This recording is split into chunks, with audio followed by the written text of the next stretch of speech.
How can we speak to the wild if it were to personify and come and say, "Hey, hey, huff." How can we respond to that in any kind of genuine way? So that was part of what was bubbling and boiling in me Hmm. at that time, for sure. Yeah. How do you think the wild makes itself known to us? My sense is that it comes sometimes in the form of that grief that you spoke about, of a feeling of a disconnection from something very primal and primary to us as human beings. That sense of something being lost and something being forever unsatisfied unless we find some way to reclaim it or renew that relationship. So my sense is that sometimes it just comes in the form of trouble, like feeling very quite troubled. Yeah, I would largely agree with that. I mean, we're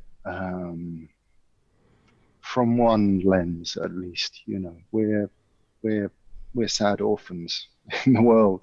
Hmm. We're adrift from that sense of belonging, and of being in loving relationship with wild nature. So grief is a huge part of our experience. Others have written about this, and the opportunity that grief gives us to enter back into relation, not just because it's a kind of a start to have some kind of truthful experience with ourselves about our predicament, but something in its nature is this gateway into an experience again of wild nature. But I think the wild shows up in all sorts of ways. It's such a vast a word that speaks in all sorts of directions to a vast number of things. It shows up in our dreams every single night, Yeah. or it should, or it can. I have two small children, so I don't dream nearly as much as I used to. But when I do, the wild is there. It's if we're talking about wild there as the swirl of things that is trying to tease us towards some kind of deeper understanding of ourselves in the world, or an opening into something Hmm. like that. Yeah. Or our wild nature is trying to reawaken something in us.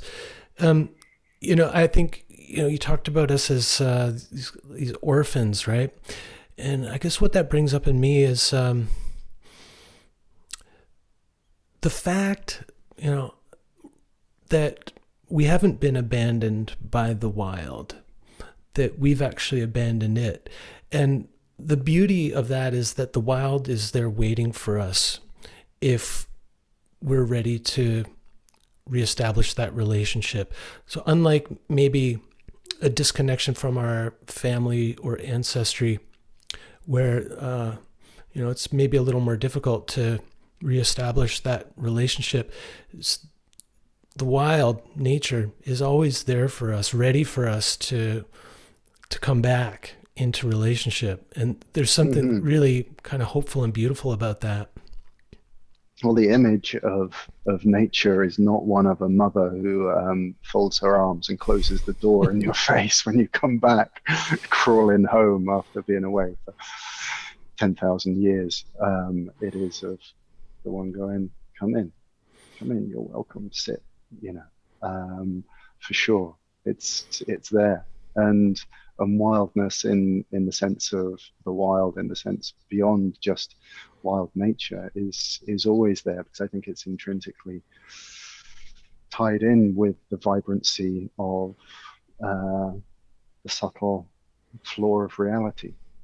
The Mm. ground of being is not something that is solid and static and understood. It's something that is this constant dancing mystery, and that's got as much to do with the wild as anything else.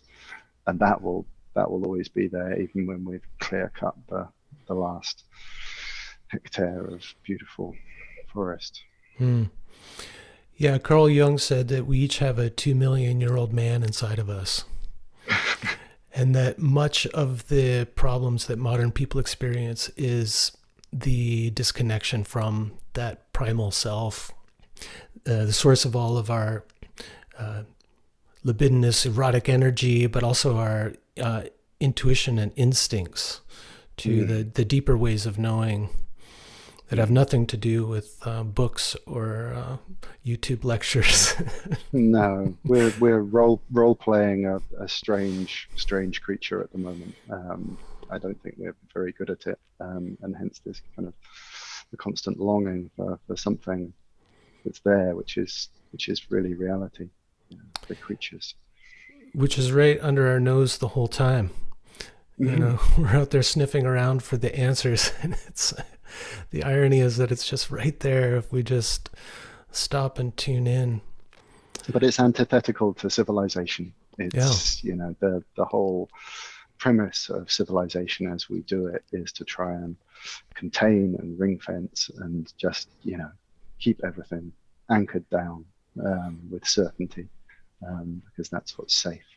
And, we were talking a little bit about Trickster before this recording, and it's the same kind of energy. It's like just, it wants to burst out. It wants to break apart the paving slabs and put up sprouts and live. Yeah. Um, and when you're talking about reestablishing that relationship with the wild, what I heard in that too, and maybe I'm just kind of inferring this, but is that there has to be a respect for the boundaries. Because, maybe the image of Mother Nature as the welcoming, nurturing mother only it isn't quite true, or at least we have to acknowledge that under the folds of her dress lie some beasts with long claws and sharp teeth, and I think part of the problem we've had with the wild over the past couple 100 years, probably, or maybe more, is not respecting those boundaries, because we're pretty we're different kind of animals than most of the animals in the forest, right? And so there's something in that to me about like um, she's welcoming you back, but be tread lightly, or don't rush in quite so fast and quite so eagerly. Like maybe tiptoe in a little and check things out. We've we've forgotten our manners, really, our That's a good wild way. manners. This is something I'm thinking about a lot at the moment, and I'm trying to write about it, very, very slowly. Is, what does it mean to have wild manners? And it's reminds me, just a bit of where you're talking there, just reminds me. I think you probably know this character Baba Yaga, or Baba Yaga in Russian folk tales, yeah, Mm-hmm. who let's just suppose for a moment that she's kind of when the great welcoming mother turns around. there's also Baba Yaga there, kind of, that's her other side, and the way that characters approach Baba Yaga in a story very much determines their fate. So you have to approach Baba Yaga with a certain amount of kind of chutzpah and kind of bravado, but also impeccable manners. You Mm. need to know how to relate in in a very honest, but also not dull way. There has to be a little bit of a spring in your step, but you need to know the manners with which to approach her. And I think it's the same with the wild. If she has a lot of animals under her skirt, and if we were to use the manners appropriate for encountering her to encounter the wild, I think we would do certainly better than we generally do. Yeah. Mm. I love the way that you put that it's about manners. And of course, this is kind of front and center in my mind these days, after almost a year of working almost exclusively online and seeing that we've kind of lost our social manners when dealing with each other in this kind of flatland world, where people lose their humanity and depth, and they become such a screen for our projections and judgments and criticisms. So I'm thinking a lot about manners these days too. So I really appreciate that word and trying to articulate what I was fumbling around with there.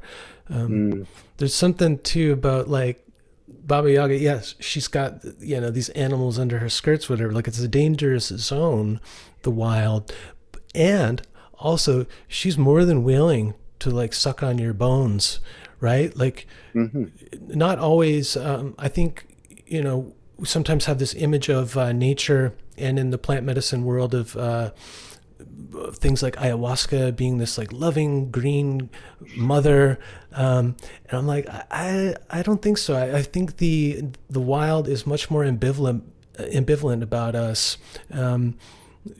We're also food, right? And so and I think we're so desperate to go back to the arms of our mother that we want everything to be our mother. And there's a lot of things that's not the appropriate relationship. That's certainly not the one that's gonna come out. Yeah, I recently rewatched the Werner Herzog documentary Grizzly Man, and it's very much a story about that, not being respectful of the true nature of something like a bear, but we could say also the wild in general, because even it's not just the big grizzly bears out there, but the little creepy crawlies too that can take us fragile humans out. So what that brings up in me is approaching with manners, which maybe has in it a sense of humility and respect. And I think humility is a key thing for me these days. Something I think we're also losing in this online world where everyone's got a platform, everyone can have a voice and be an expert. And humility is a rare quality. I'm a pretty big fan of the I Ching, and have been for a long time. The Book of Changes. And one of the things that I love about it most is its various counsel on whether it is time to be the small person or the big person. So it doesn't say this is the absolute or this is the absolute, but there is a time to be, the little hut dweller and just carry your water and chop your wood and all that. And there's a time to galvanize your armies with great speeches and go onwards, or whatever the image is, and we kind of we forget at our peril, I think, that it behoves us generally to be humble. It just that the world opens, and there's a time to be that titan being, but the world moves in a very different way when you're in that kind of space, and I think we could talk for hours about why that is, and I think a lot of us feel so powerless in our lives that when we get a sniff of some kind of power, it's tempting to just suck it up and and there we are, slightly more powerful over someone else, and we've lost the world. It's a tragedy. Yeah. I was thinking about that. My wife and I were on a walk, and we are kind of talking about some of these dynamics that we see online, and a lot of the judgment and criticism and all of that, and like unsolicited advice, and how that does make us feel powerful in the moment. Like it gives us some juice, right? But ultimately, it's isolating, I think. At least that's the way it feels to me. The more I allow myself to get into that judgmental, critical mind, the more isolated I feel.